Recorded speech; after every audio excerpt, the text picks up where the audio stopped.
trouble.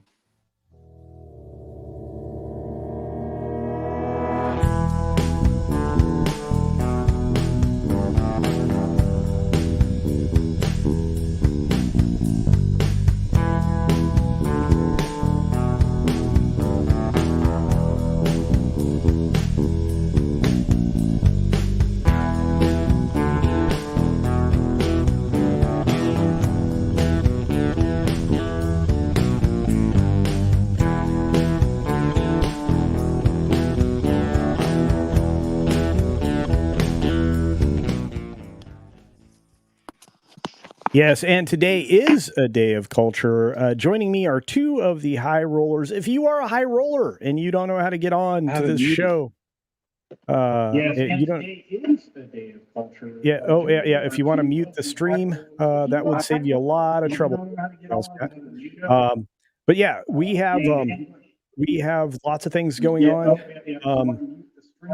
Hang on a moment, Liberty Halls. I'm going to hit mute for you. Oh, you did already? Oh, wait, no, wait. That might be Hoove. I think Hoove got it. Okay. So yes, today is a day of culture, Jam and Row. We've got several folks here. I'm still hearing an echo for some reason. I think maybe stream's playing elsewhere. So sorry, folks, a little technical difficulty here.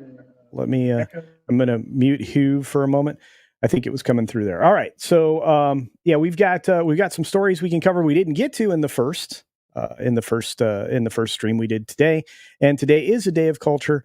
I appreciate everybody being here, and if you are a high roller and you choose to join, you can go to the community tab right now and click on the message that I sent to all of the high roller folks, and you can join from there. Be sure to have a microphone and a set of headphones so that you don't have feedback or anything like that. Joining me today, of course, we just had Liberty Hall's cat for a moment. Maybe there was some issues there, but we also have the amazing Hoove. How are you doing, Hoove? You doing good? I am rolling, culture. I'm having a for having battled most of the week against some kind of stomach bug. Not bad at all. How you doing? I'm great. We just had an incredible stream hanging out with everybody. Everybody's jumping the gun on the 25K, which I appreciate, but we've got the 25K, the 25K live stream coming up next week, next Saturday, and I will be wearing the official Hobo Gandalf costume. So there'll be that. I may even do a couple of skits or something for the show. Very, very excited for that. We've got so many things going on. In the world, especially in gaming. So the rest of my day literally will be recording videos for that gameplays, because right now at current count, there are 21 stories to cover in gaming. Wow. That's a lot. And it just keeps growing. We got 2 in the last half an hour over on that Park Place. So, and then again, that's not counting the Gamer and all the other places we go to get news. Including Bounding into Comics, of course, because they do their own fair share of coverage there with Spencer and everybody. And we are blessed with a bounty of stories right now. Some good, most bad, but hey, got to report the good with the bad. So that's the thing, though. If we only support the good stuff, we're well off, right, Hoove? Yeah, that's true. We don't get the bad stuff. We don't know what's going on. You can't change what you don't know. Yeah.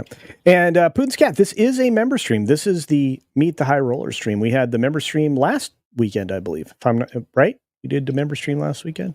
Yeah, last Saturday. Yeah, last Saturday. So yeah, today is the High Roller stream, which means the people from the High Rollers group are live. But this is the only public live stream we get to do with members. So here we are. So there's that. And so for those of you who are High Rollers, welcome in. And we're just here to chat and have a good time, I think.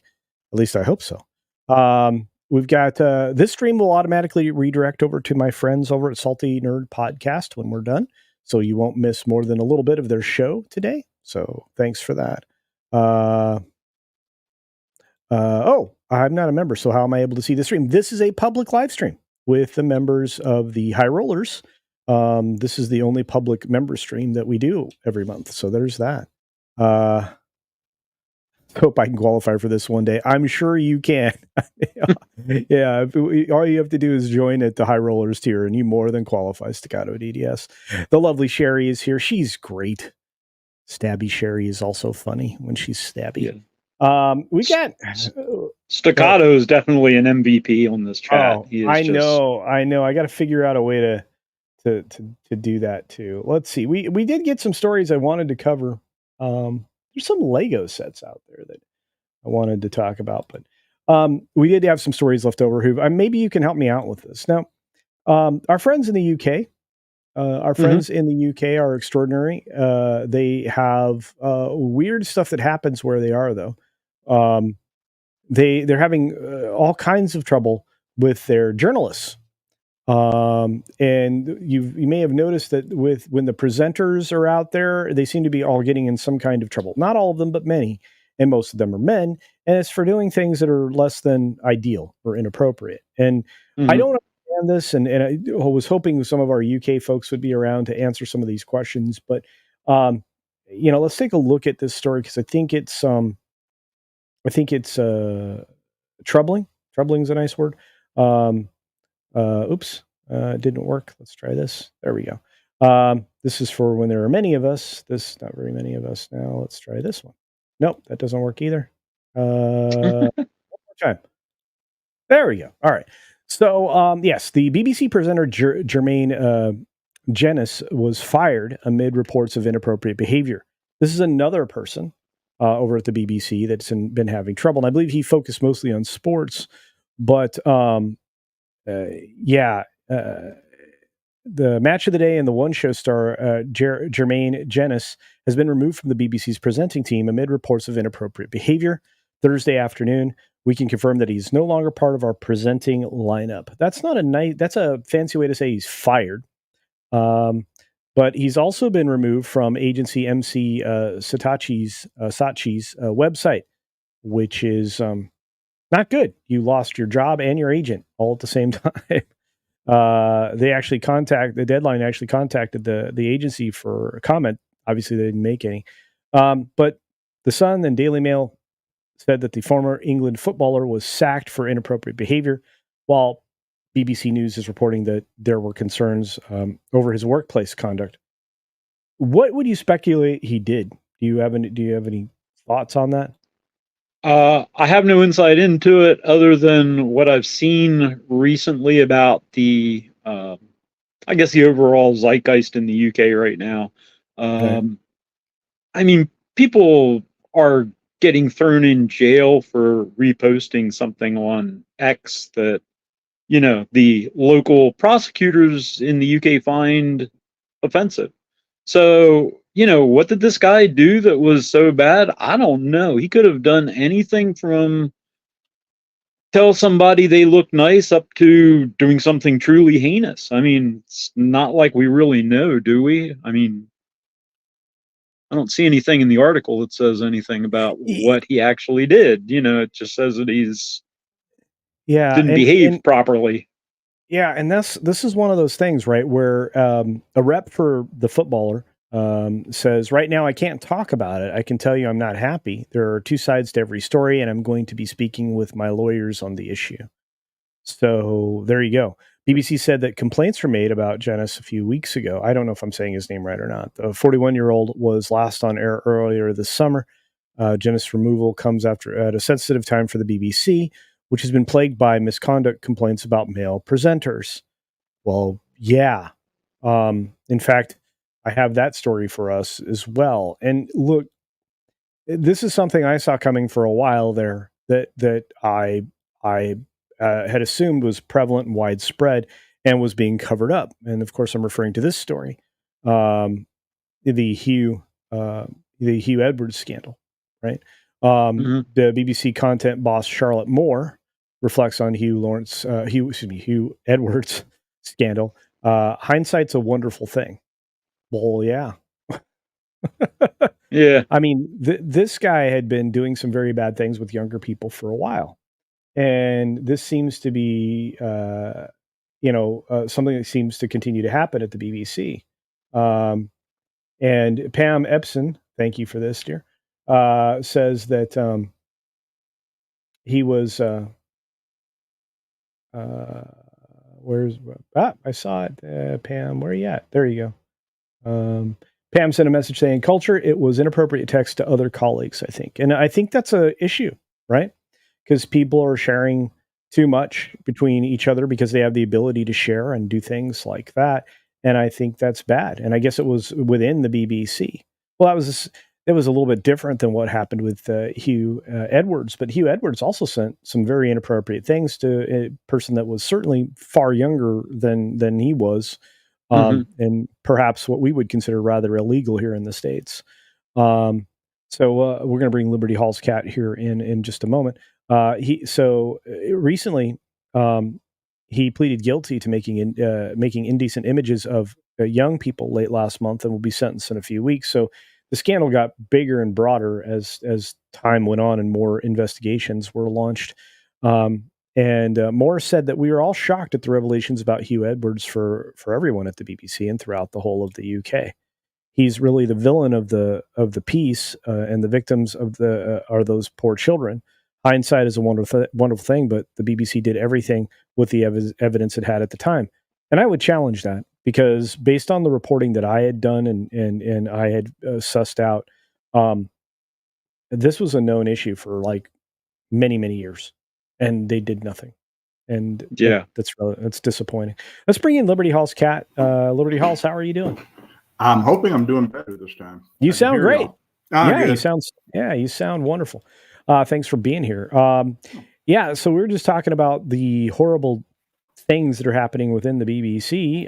They seem to be having a lot of like moments of, oopsie with their male presenters and all of that. Yeah, I've been following some of that, and it's pretty interesting. I got to spend some time in the UK in my previous job before I retired and have a lot of friends over there, but I haven't talked to them in a few years, but I just kind of wonder what they're thinking. Yeah, well, Pam over there is in the UK. She's giving us her insights about it. Yeah. And and according to Putin's cat says, Janice confesses it wasn't physical, but it was cheating. Says ashamed Jermaine Jenna says he admits sending inappropriate text to women. So apparently it's out there. And as always, Deadline doesn't have the whole story, but there's that. And Hugh Edwards received them culture. He's the most applauded presenter and nobody expected it. It was shocking. I know, but he was also doing some very bad things in other areas as well. I like I said, I did a bunch of research on these, and it seems to be quite prevalent now. The BBC's got some real issues, and I think if you look into it, I mean, it's one of the problems with the media personalities now, because in order to get there, they have to have what do you call it? They have to have a certain alignment and a certain political view in order to present there. At least that's how it looks from the American side. I don't know if that's necessarily true, but it's just an interesting story. I don't think gets enough coverage, and they're hiding behind he was doing something bad. If the police would have caught him while they were protecting him. Yeah, that's true.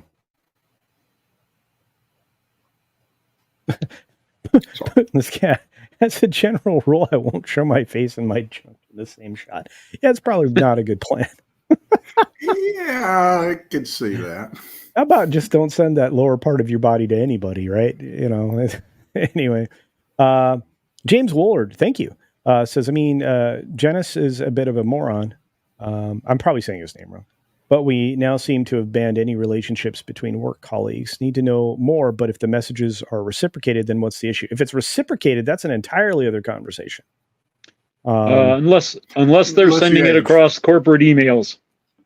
Yeah, I'm just saying, that's true. Yeah, look, a lot of companies the reason they have a no fraternization policy is to protect from things like this, and especially when it's a married people. So, I think you got to be careful too. You don't know unless you know the person. Age could come up and bite you in the rear if you're not careful. Which is true, which is what that whole thing was that happened to Dr. Disrespect on the video game side of things. That's what I was thinking about. Yeah. No, I think that's very astute observation. I think that's one of those weird things. Jan says, yeah. Oh yeah, I read this one, didn't I? Yeah.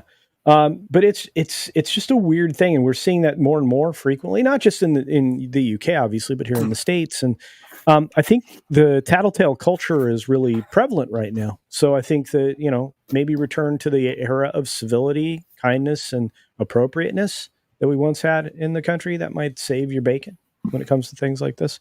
I also think that the ability to, and correct me if I'm wrong, gentlemen, but I think that the ability to send that kind of information or whatever like that quickly because of the phones, you're not thinking. You're just sharing something with somebody that you're trying to maybe get something together with. And it could be innocent too, but you need to stop and think about what you're sending. If you're going to send something like that, don't send it in the heat of the moment or like that. Just, think, if this gets out or somebody looks at this, how's that going to look to me? Or am I going to be able to weather that? If you can't say yes, then don't send it. Yeah, no, indeed. And, it's, what's funny is Awesome One says something I think is rather observant as well. If you started on a couch, I'm sure the couch continues. Ooh. Yeah, well, that's kind of Hollywood for you. And Pam says the BBC is discussing they continue to pay Hugh Edwards even though they suspended him. Now they have asked for some of the money back under public pressure. They hide loads. Yeah, we've come to realize that here in the States, just how, which is a problem with state media. You may think state media is a good idea because, the government controls it. Well, you've seen the government; their controls are, two-tiered, especially here in this country. So that's not great. Yeah, we got Butter Biscuit out there. Good to see you. Good to see you. Theliata says, I joined the last stream right as it ended. Now I reached this one on time, though I got 0 rolls to be on high. Well, no. High Rollers is the gentleman you see here on the screen and a few more, like Mexican Iron Man and others that are just subscribed at the highest tier of what I offer as far as memberships go.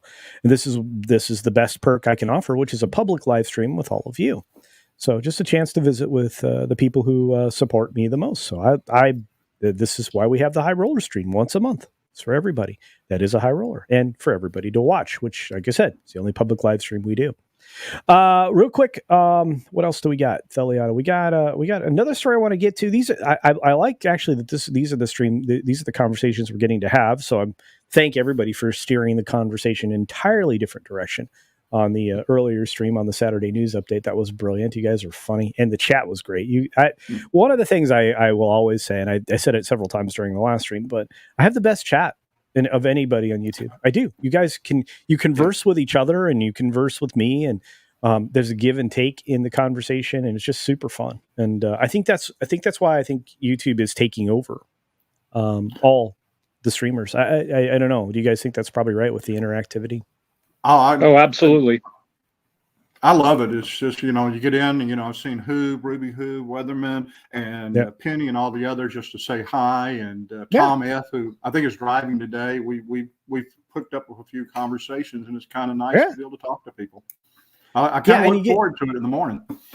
Yeah, you get to know everybody, and it's like we all have coffee together. It's kind of nice, And my friends across the pond there in the UK have their afternoon tea and such. And I love that I've got an audience all around the world: Australia, Japan, Korea, the Philippines. It's amazing. I've looked around. I've got audience members from Brazil, and it's incredible. Just all over the globe. It's fantastic. So I love it. We all just get to hang out together. But we've got, like I said, we got another one I want to talk about because it's related to the story we just covered with the BBC. Because it's not like we don't have these problems in the U.S. We do. We even have them at so-called family companies like Disney, which I wouldn't call a family company anymore, but it's been happening there as well. So, gentlemen, I present to you this man who's supposed to be doing a cartoon, which you would think would be directed at young people, X-Men 97. And he was dismissed for much the same reason, although he says no. X-Men 97 showrunner Bo DeMayo, you probably remember him. He had a non explicit OF account, we'll say, because we can't use the the word there, the words there. But he denies the allegations that he sent unclothed pictures to staffers.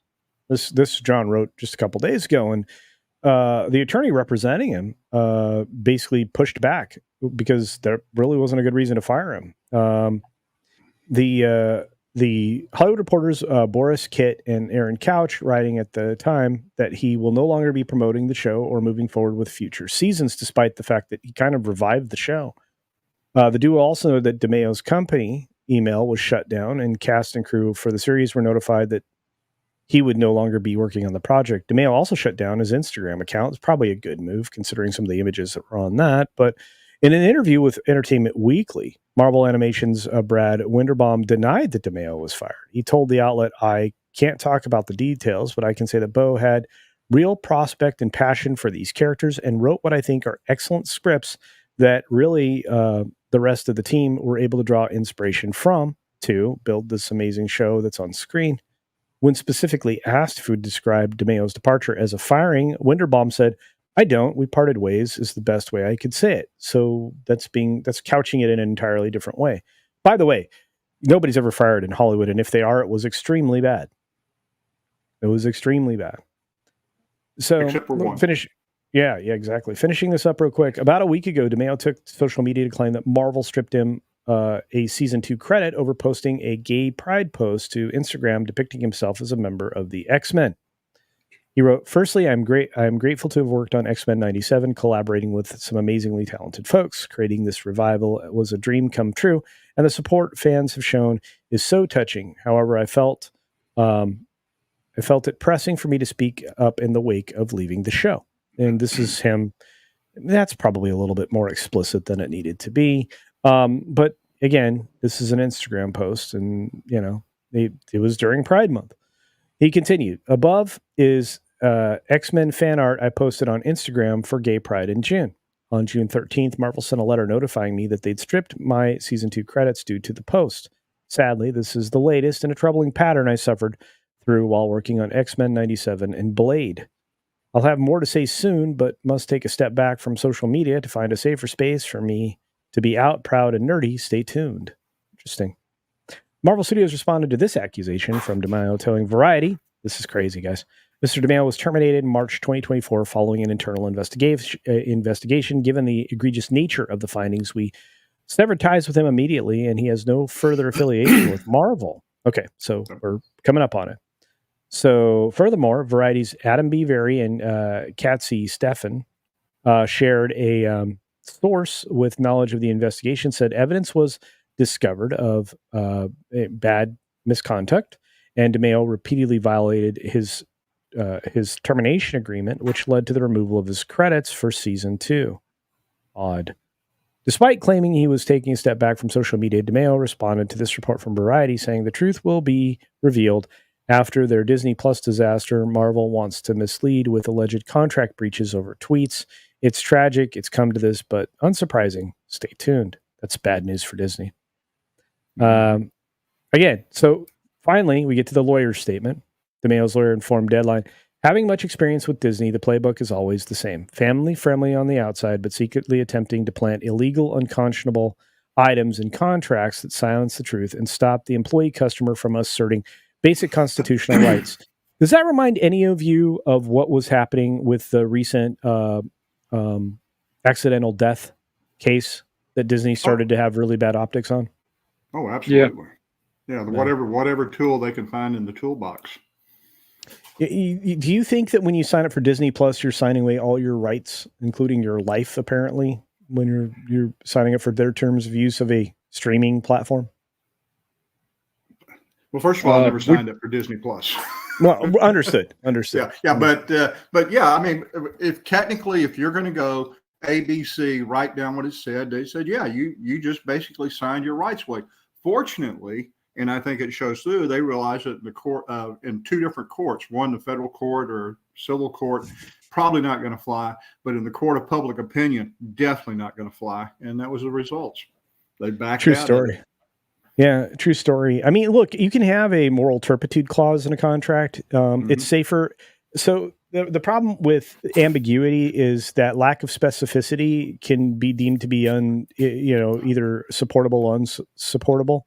So I understand the desire to be explicit in every way about everything, but sometimes it won't matter anyway because the judge is just going to say that's ridiculous, can't be done.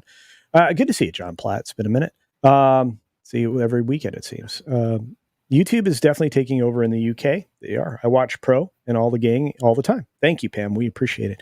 People stopped watching linear TV ages ago because of the BBC and other biased channels in the UK. Yeah, and they can't control things, but they're really trying to put an authoritarian boot heel on your throat in the UK, which I'm worried about.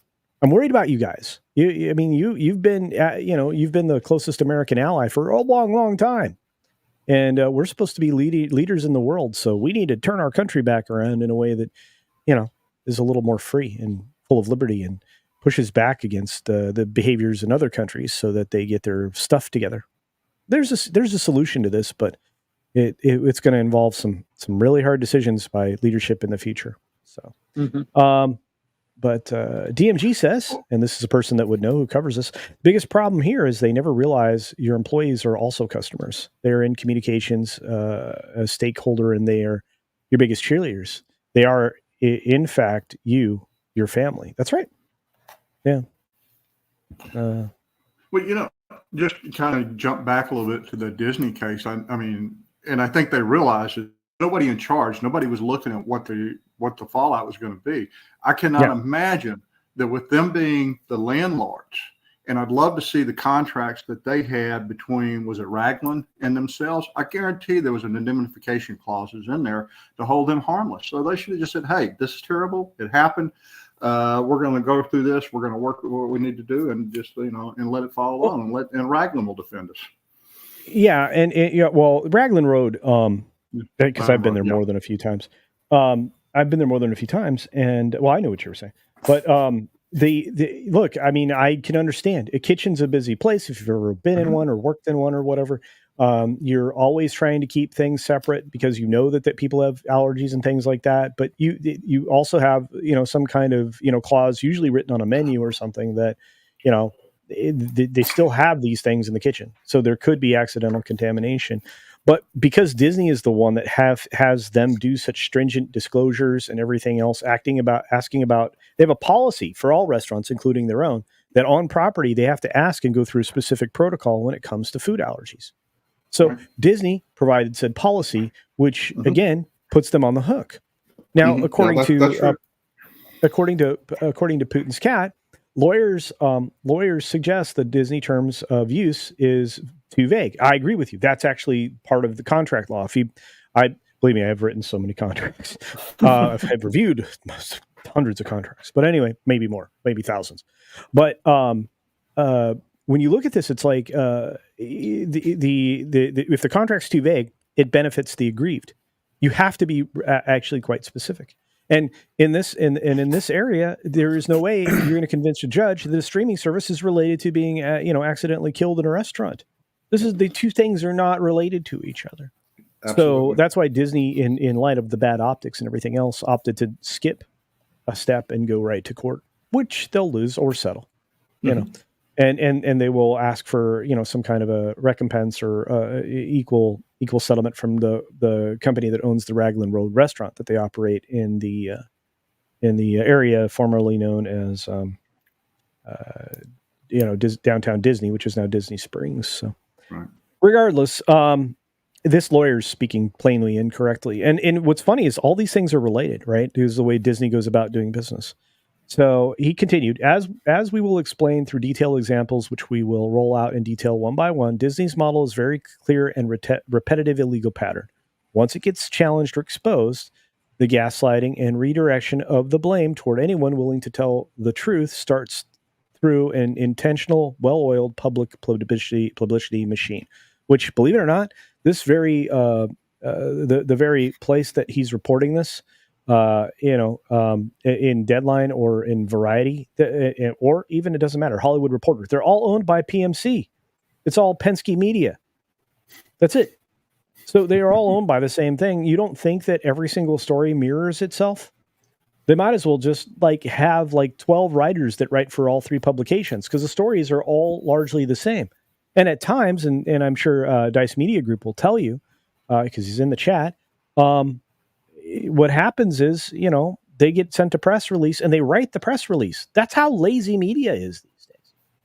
I mean, have you ever compared PR Newswire stuff to what is coming out of any of the articles, whether it be in the business publications like Business Insider or oftentimes Fortune or any of those, and what the PR Newswire says? It's the same thing with these. Go ahead. I'm sorry. No, I was just going to say, within the last couple of years, it's gotten to the point where anything one says is echoed by everybody else, so that it all seems to be like the same thing anyway. You know what I'm? So, well, you look at some of the montages you see on some of the other channels where they just take all of all the networks and they just go through and they all say pretty much the exact same wording. Yeah. On any subject, that they want to push the narrative on. Yeah, and Tina, you're 100% right in this when it comes to this or anything else. And the thing is, these are directly related. I don't think people are realizing, everybody's being affected by this bad faith. And what's funny is, this is something. Here it is. Dice Media Group says it's also true that you can, in moving papers, show a pattern of bad faith, bad behavior. Yeah, indeed. That's what Disney does, and they do everything. And the PR strategy that's being implemented and has been implemented for the last 20 years is exactly the same. You've all seen it. Everybody out there, everybody in the chat, you here on the panel, and everybody who is watching this on replay. By the way, comment on the bottom in the comments below and say replay gang, please. But it's just one of those. It's just one of those things, and we're seeing more and more of it. So. Jeff Snyder at the Insider reported, I'm told that DeMayo sent nude photos of himself, or at the very least, photos of himself in various states of undress, to several young male staffers. Some of these photos allegedly featured DeMayo wearing superhero costumes and striking suggestive poses, hero poses that could be used as inspiration for the show. Okay. DeMayo was asked to stop sending such photos, but I'm told that he persisted nonetheless. So if you were a guy who looked like they could be under 30 on that show, you have his unclothed pictures, whether you want them or not. Those are allegations that Snyder heard. Now, was that intentionally leaked to him so that he would report on it and do Disney's dirty work for them? Oftentimes, I think that's how Disney operates. What do you guys think? Well, first of all, I think that's going to be easy to prove. If he sent them, there's going to be records of it. And if he didn't, then there you go. Yeah. But you're right. I mean, I think there's some misinformation. I think they do play with that. They get other people, like you said, to do their dirty work for them, go out and put this little bit of doubt in everybody's mind. And it's just like everybody's going to hear it the first time, and then they don't see what happens later down the road when it's proven wrong.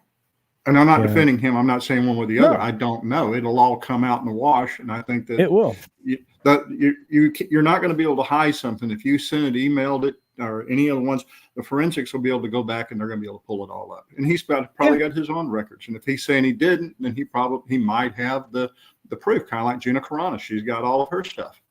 So just going to have to let it play out and see what happens.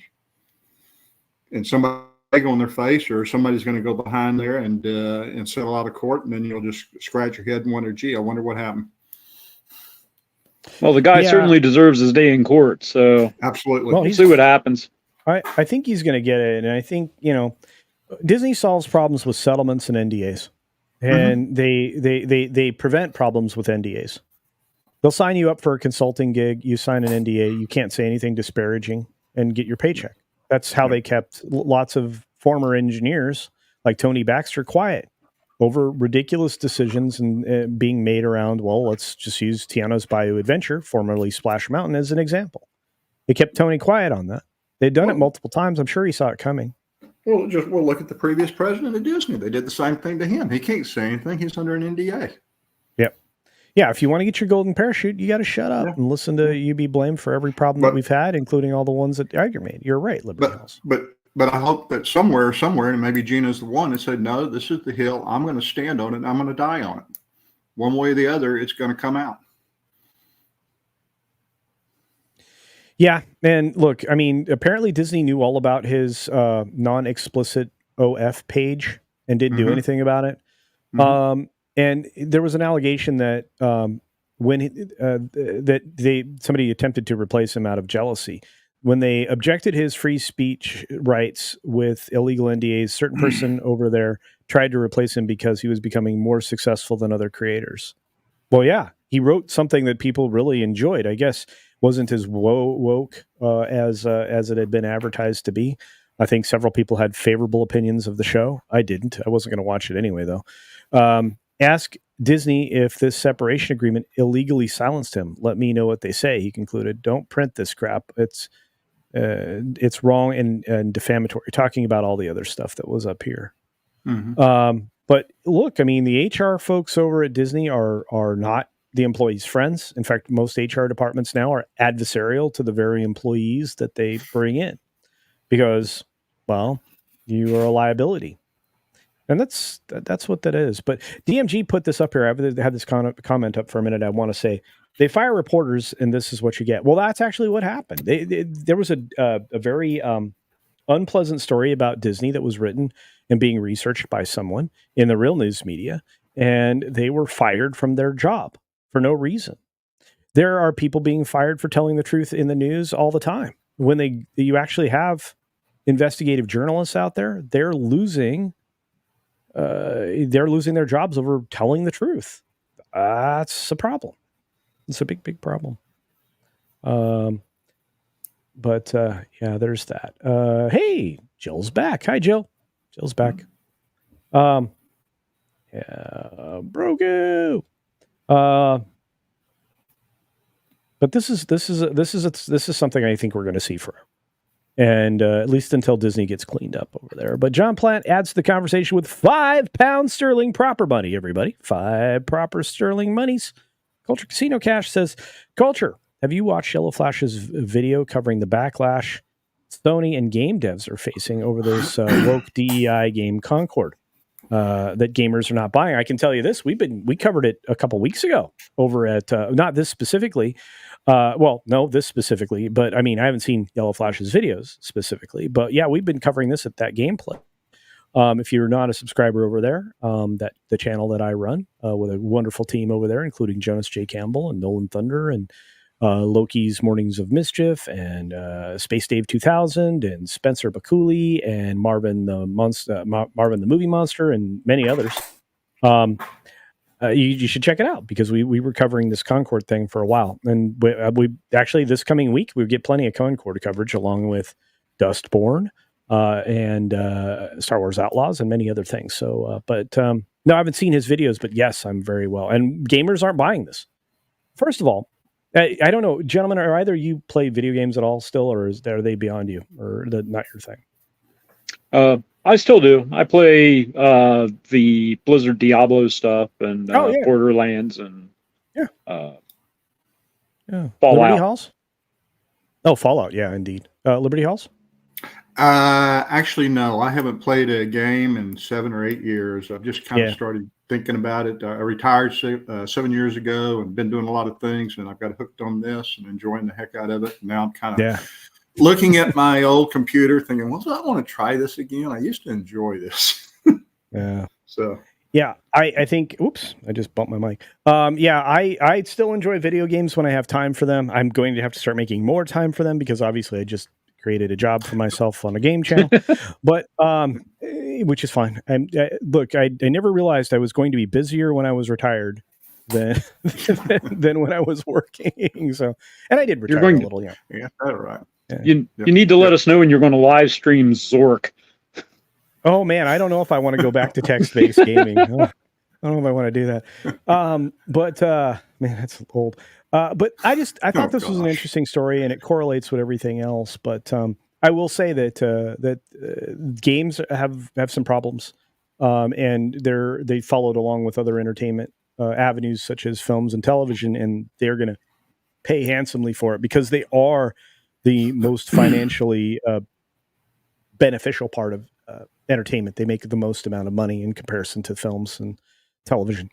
I mean, you may spend a couple $100 million on a game, but if you're, let's say, Take-Two Interactive and you acquired Rockstar, who makes Grand Theft Auto is the most successful game financially, I believe now. And it's sold on 3 different consoles, multiple different computers, and, many, many other things. So they've been able to sell that for a decade plus.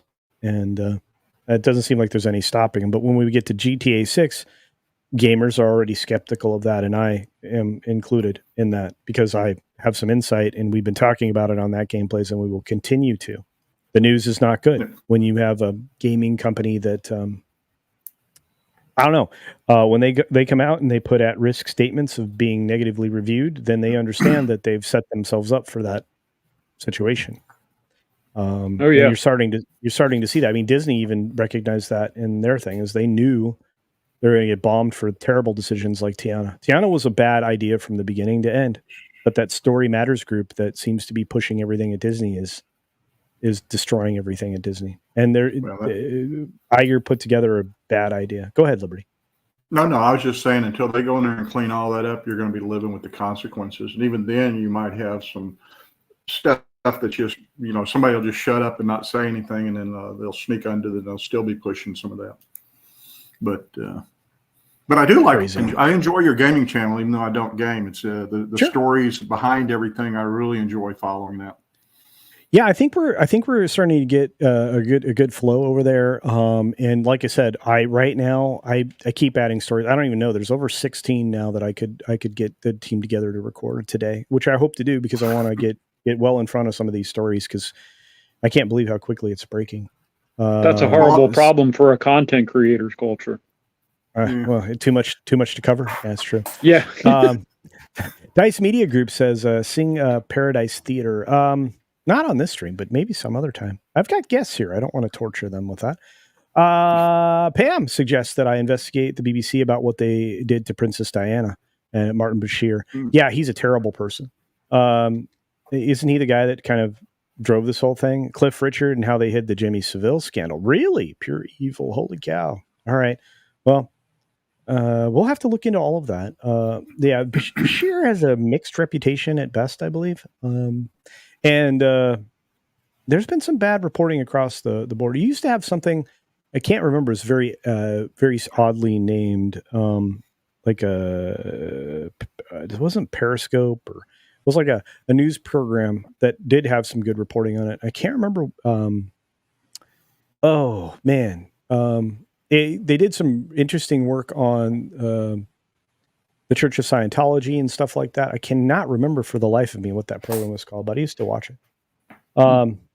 Yeah. Anyway, what else is going on? Jill, you do not have to afford high. You are more than happy to be here, member or not. You guys, I appreciate your support. You watching things, sharing things, all of that. That means the world to me, truly. The sounds I'm running. The errands I'm running are taking longer than I'd hope. Okay, Morgan. Well, I know you'll be here next time around. I'm not worried about it. Just be safe, sir. Be safe. Culture. Has anyone ever beaten Zork? I don't know. Probably. I mean, some kid just recently broke Tetris. Oh, I saw that. Did you guys hear about that? Yeah, I saw that. Yeah. Panorama. Thank you, Horseradish Power. See, I love my UK audience. Yeah, Panorama. That's what it was called. And it was. That was a good program. Yeah. Was the BBC? Yeah, it was Panorama. Yeah, you're correct. Yep. I used to really like that.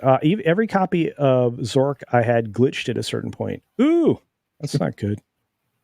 That's really not good. What I meant is people lock their doors and hide inside. Yeah. And hide inside. Yeah. Sorry. I'm not going to start singing, guys. I'm sorry. I'm going to do that to you. Tender Water 68. Greetings. Happy Splendiferous Saturday, everybody. Just getting back from some Trinidadian food. Oh, yeah. Trinidadian. Yeah. It was delicious. I bet it was. Yeah. Trinidad, Tobago. What do we got? Yeah, everybody knew what Panorama was once I got going. All right, so we got one more story I really wanted to cover with you guys because we're older. And this actor was so influential to me. And I have some, this news is not something I was terribly excited about. It was that Denzel Washington is hinting at retirement now. And it's a real shame. Somebody has suggested that he had a stroke that was kept from public view, and maybe that's true. But yeah, after Gladiator 2, he's saying very few films are left, according to the headline here. Do you guys have a favorite Denzel film? Oh gosh, I loved his Equalizers. Yeah, he was great. They were all good. But, I mean, you go back. If he was in a movie, I didn't have any trouble. I mean, it was usually a good movie. Always. In fact, I'm sitting here. I hate to say it. I'm on my phone flipping through, trying to figure out, trying to remember which would be the best. I mean, because to me, one of the greatest films he made was Man on Fire. Absolutely, yeah. But I mean, he was in American Gangster with Russell Crowe. That was brilliant. Quinn the Mighty Quinn. Yeah. Oh, yeah. Oh, way you go way back then. Yeah. And then you have Philadelphia with Hanks way back when. I mean, it's hard. It's hard to realize just how many things he was in. Courage Under Fire. It just. Yeah. I mean, you keep going. I mean, it's just this massive filmography that Malcolm X. Yeah. And it was just like, how many films did he do, and how many of them were bad? Because there weren't many bad ones. There were a few, but not many. And I mean, he was in Magnificent Seven. He did comedy. Because he was in things like Carbon Copy and the Hurricane, the boxer. Yeah, and yeah. I mean, pretty much any role he took on, he was great. He was Remember the Titans was something that 2000 was something people would remember. But to hear that he's considering retiring means I'm really old.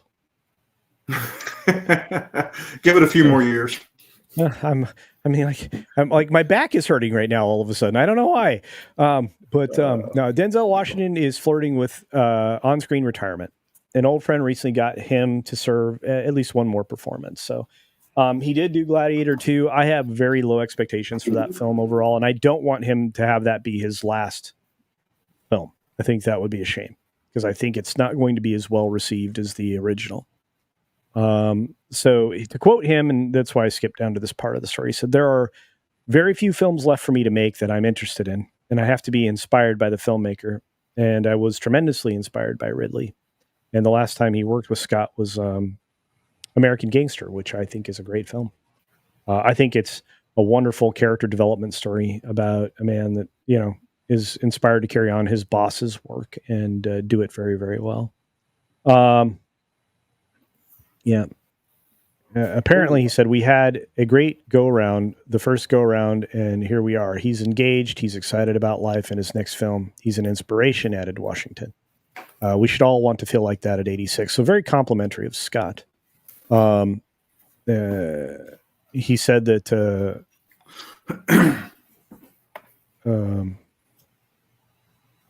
this is very much an action film. So I don't know. Maybe we'll see. But, I forgot Pelham 1, 2, 3. Yeah, well, yeah. I mean, he did so much. Yeah, I know that was I remember that one. He's done pretty much everything. I don't want him to retire. He's versatile. Yeah, I don't think there's anything he couldn't do because he genuinely in real life he's funny. That's hard to find.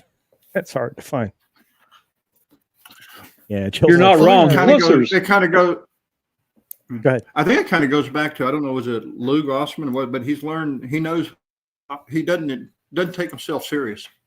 I mean, he takes himself serious, but he's able to laugh at it. Yeah, I will say that the loss of Lou Gossett Jr. this year was sad for me. I mean, it took a lot of movie history with it. I mean, and you know, he started acting on stage at the age of 17, and just kind of never stopped. Louis Gossett was a presence, and so is Denzel Washington. So, like you said, when we lose these titans, you know, it reminds us that we're in better situations. But who's coming up to replace them? Who are these people going to be 20 years from now? I can't really. I mean, there may be one or two, but see, there's always an argument to be made that people have abdicated the throne recently that could have been ascended to that level. Will Smith would come to mind, but you have. I really feel like Brad Pitt kind of abdicated the throne of the next big superstar, because he doesn't really get out there anymore. I mean, he just became more interested in projects rather than actual career makers. And that's the other thing. Can you elevate a project beyond what you're given? Can you take an average script and turn it into a masterpiece of a film as an actor? I mean, you can as a director, and you certainly can as a producer. You can help those things happen, but the person that's in front of the camera is the most responsible for something's success. So is there somebody out there that can do that? No, go ahead, Hoove. Go ahead. Oh, I was just going to say, I think it depends an awful lot on the actor themselves. There are some people out there who can do that. I mean, I've seen some really crappy scripted movies that just had phenomenal performances by people that just realized that they didn't take it seriously, so they played it so far over the top. And it's like, they carried it. There was no reason to watch the movie except their performance. Nicolas Cage pulls that off a lot. He is really amazing at being able to pull a really kind of like dingy script out of the gutter and make it entertaining. Well, I'll give you an example. Raising Arizona. Oh yeah. Yeah. That movie was made by Cage. Gone in 60 Seconds was a garbage film, but it had Cage and Angelina Jolie in it, and they both just made it work. And it's just like, Denzel is one of those actors, although I don't know that he's ever been given a dead script. I mean, Carbon Copy wasn't an exceptional movie, but it did prove his range. I don't know that there's anything he can't do. In this new upcoming Gladiators film, he's playing the arms dealer. Mm-hmm. He's the merchant of war. So, I mean, people who have been, he's I believe the character is outlined as a former slave turned into a warmonger, or war merchant, I should say, properly. Well, he's definitely been wise at picking his roles over the years. Yeah, and Weatherman is correct. Lawrence Fishburne, one of my favorite actors of all time, in a film that nobody saw this movie, which just blew my mind. But he was in a film with Goldblum. And he was a cop. It goes undercover to expose a drug ring. And it is it's just look. I mean, some people can take roles to the moon. There just aren't that many. I'm trying to think who. Okay, so when it comes to comedy and the goofy stuff, I would say that Adam Sandler for a period of time was good. He actually is a great actor. If you've ever seen The Cobbler or Uncut Gems or any of those things, Punch Drunk Love. He could actually do real acting. Hanks made that transition really early from comedy to serious acting and became an actual legitimate high end actor. Robin Williams is an example of that too. But who takes over their places? Nobody. I haven't seen anybody. So the conversation is, who's taking over? Well, first of all, if you take over, a lot of people nowadays, if you do it, you're going to tick some other group off, and the next thing you know, you're going to be canceled. You can't really do anything. Yeah, it's just frustrating because anything that they hand him, he's extraordinary in. When it comes to any of these, like again, maybe John David Washington. Speaking of Denzel Washington, but I don't know. I haven't seen anything that's really made me feel like that. That was possible. He needs to do more stuff. Let's see. I'm trying to find the film that I just mentioned, and it's driving me crazy. The one for Lawrence Fishburne? Yeah, Fishburne and Goldblum. It's so good. Deep Cover. Go look for Deep Cover, 1992. Okay. It's a good film.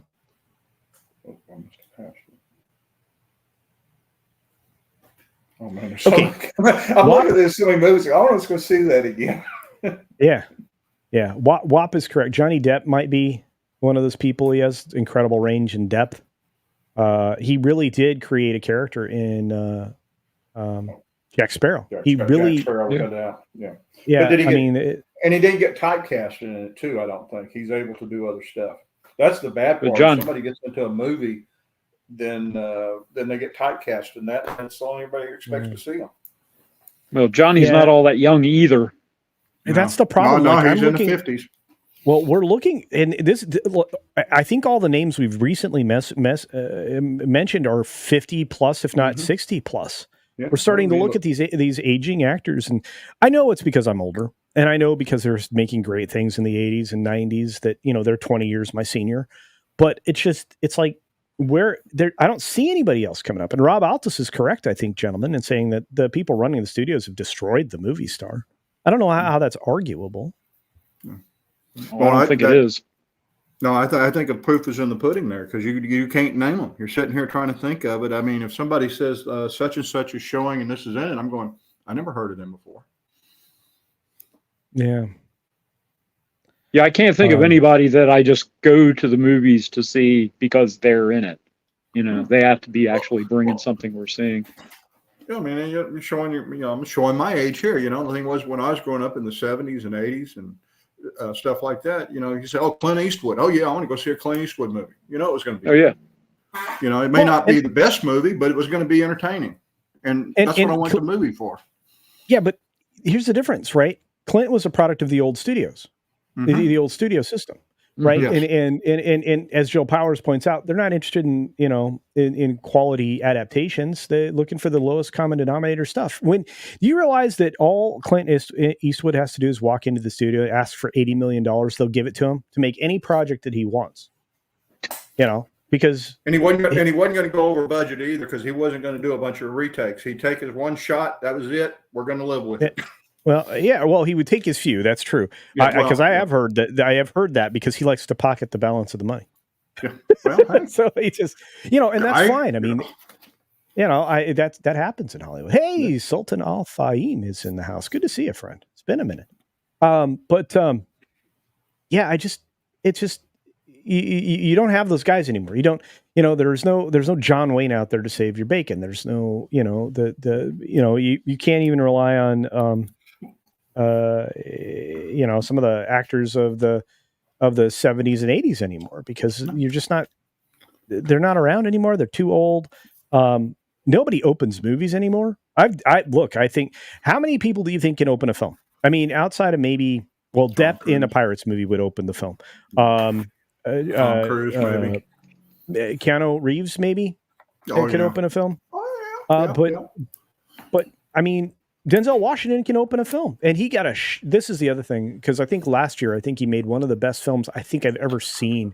This, from cinematography to story, the set, the shots, the town in Equalizer 3 was as much a character in that film as was Washington, Denzel Washington.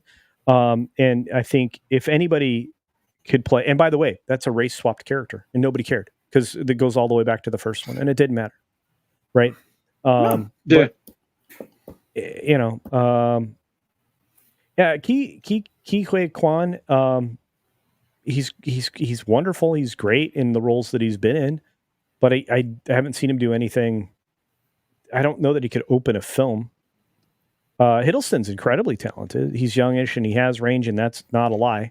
I really just hope they don't like pigeonhole him into superhero, nonsense, sarcastic, English version of Ryan Reynolds. Because that's kind of what I feel they were trying to do with Loki, and I don't think that's serves him very well because he definitely has range and depth. Speaking of range and depth, Views with Hughes, Agenda Free News in the house. Check out his channel. He's a good dude because he does great stories every single day. And DMG, you are correct. Tom Cruise can still open. Gary Oldman is one of the best actors I've ever seen. But he doesn't get a lot of roles in mainstream films. I haven't seen him a lot. Have you guys seen Gary Oldman in a long time? No. No, I haven't seen him. I haven't seen him in ages. And we've got a good question from Sultan Al Fahim. Culture, do you think they will use AI in 5 years to make Predator with Arnold? I think they could. Everything I've seen from the new AI movie generation stuff, where it's, as long as the details turned up a lot and people that have quality prompts and stuff and a script that an AI can follow, I have no doubt that could be done. Even using his voice, creating new catchphrases, right? The, one-liners and such. Yeah. I'm not sure we should do it. Maybe we can do it. I'm not sure we should. Well, nobody ever asked that question. That's a good one. Just because you can doesn't mean you should. Wait a minute. Superior Nav, thank you for being here. Says Gary Oldman is currently doing a series. Really, what's he doing? You would think I would know because I try to keep track of this stuff, but he's just really, really good. OG Freshness' OG Equalizer show had a super sweet music intro. It did. It did. It's funny because somebody who's seen everything, and then the reboot with I Can't Kick Higher Than My Knee, former rap star, Queen Latifah. I was unimpressed and thought the show would die quickly, but then I remembered, it's the linear television model is now basically aimed towards older people like myself, and if they're informed, they stop watching. Do you think this is the question I want to end the stream with, gentlemen? I want to ask you this question. Do you think that if they were able to be as creative as they were back in the 70s and 80s, that linear broadcast television would be dying? You think we'd be suffering this? Personally, no. I think if they really put effort into generating quality programming, people would watch. But they haven't done it. I mean, there are a few exceptions. I mean, everybody has like little guilty pleasures, whether it's America's Got Talent or Night Court or whatever. I mean, there are things out there that people just really get into and they kind of like cue into. But there just isn't that much out there that doesn't look exactly the same as everything else. I mean, I'm a recent cord cutter. Beginning of July, I got out of the cable stuff. If I can't stream it, I don't watch it. And that's a real problem. Yeah. We always need quality broadcast television. And I think if we had it, we'd be far better off. These streaming services have no right to exist because there's nothing good. And without broadcast television, they won't have anything that people will want to binge. There's only a handful of shows that people are interested in. Go ahead, Liberty. Well, the thing is, too, what are people binge watching? They're watching the old linear broadcasts, the old shows, the old like that. Making them. Well, you're right. Yeah, but that's the thing. It's the old ones. They're streaming stuff like House and MASH and stuff like that. MASH, Friends, Big Bang Theory, Cheers, Seinfeld. What Kelsey Grammer did that show. I mean, Frasier. Yeah, I don't know why that fell out of my head. But they're watching Taxi. They're watching. They're not watching. They're not binging your stuff. They're not watching the new stuff. You're going to binge The Acolyte? No. Yeah, nobody's going to do that. Well, and the thing was too back then, and I hate saying, I don't want to sound like some old fogey or something like that, but they made how many episodes did they make in a season? It wasn't like 5 or 6 like they did now. They make 20. It's like 23.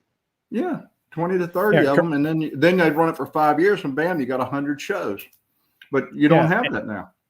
No, you don't. And Carradwin says Seinfeld. One of the great shows. Putin's Cat comes up with Remington Steele. Love that. Oh show. yeah. Pierce Brosnan and some of the shorter ones like Bruce Willis's Moonlighting. And, so good. That was a good show. Yeah, it was. And but it's Soap.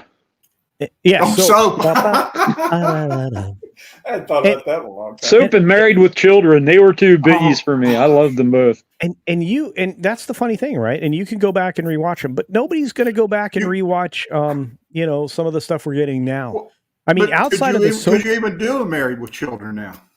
Yeah, you could, but you. The question is, could you get a distributor for it? You can do a lot of things if you tell everybody, middle fingers all around and just do it. But the problem with that, right? The problem with that and the California, hand signal, turn signal, whatever you want to call it, is that you have to get somebody to play it. And now you could certainly peddle it over on Tubi, and you could certainly peddle it over on one of these other platforms, but without broadcast television, are you going to get a syndicated series at 6 seasons, 8 seasons, 10 seasons? I don't know that you get there anymore. I mean, consider Dallas and its run, right? And people still watch Dallas and Dynasty and Falcon Crest and all these old shows. They still binge them. People went out and bought those, on DVD and stuff and rewatched the crap out of them. And you had broadcast television that was worth binging and still is to this day. But the question is, what are you replacing that with? You don't have good original. Oh no, we lost Liberty. We don't have quality linear broadcast television anymore. So. No, we do not. I mean, there's some stuff out there that certainly I would say is worth binging. Yeah. But it is few and far between. This stuff crops up. I mean, I'm sure there are a lot of people that are, going back and re-binging like Simpsons, and they're still on, and Family Guy, and they're still on, and some of the more edgy stuff. But the generic stuff, like, I'm not sure. I'll be honest, I'm not familiar with a whole lot of stuff on broadcast TV anymore. But I mean, outside of a handful of shows that I would still watch on broadcast, I don't. I mean, and right now, linear broadcast television, satellite, whatever you want to call it, when it comes to the networks, what are they doing? They're catering to my generation. They're not catering to younger people. Oh, because yeah. The only people watching them and the only people with money are my age. This is something I've noticed in stores. It's something I've noticed in restaurants. The vast majority of the people, they're not young people. You have the 40 plus people that are driving everything in this country and apparently around the world. So, yeah. On that note, gentlemen, I have to cut this short. I have so many things to get to. I want to say thank you for being high rollers. You guys are the best. And for those of you out in the chat, you can also join the high rollers. It is a little bit of a steep price, but it's also, you get to do this show amongst some other things, like some behind the scenes stuff that every once in a while I'll drop and let people see just how bad I am at my job. Anyway, well, I am, but I've had super fun. You guys have great insights. It's why I'm so lucky to have the best chat on YouTube and to have all of you in it. Anything you want to talk about real quick, Hoov, on the way out the door? The only thing I would say is that I think it's important for people to understand when they're watching YouTube.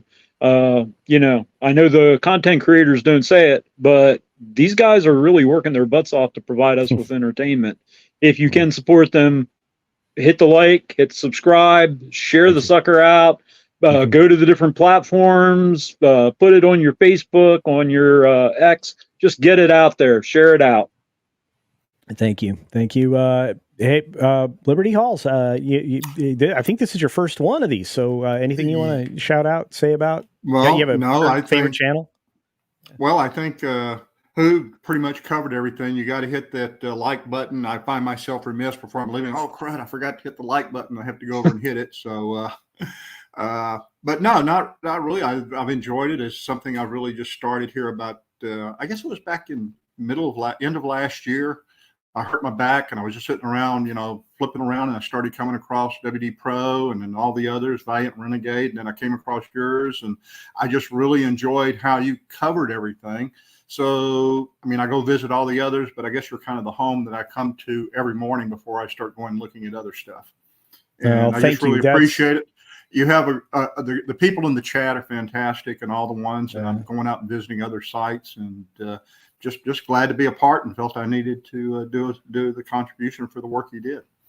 Well, I'm proud and glad that you're here. Like I said, you're far too complimentary, but I appreciate what you both said. I appreciate having you as supporters. And on that note, ladies and gentlemen, we are out of here. Be sure to take care of yourself, take care of others, and until next time, we'll see you in another month with this show. But I'll see you every day somehow. I promise. Have a great day, everybody. Right. See ya. Thanks much, everybody. Bye-bye.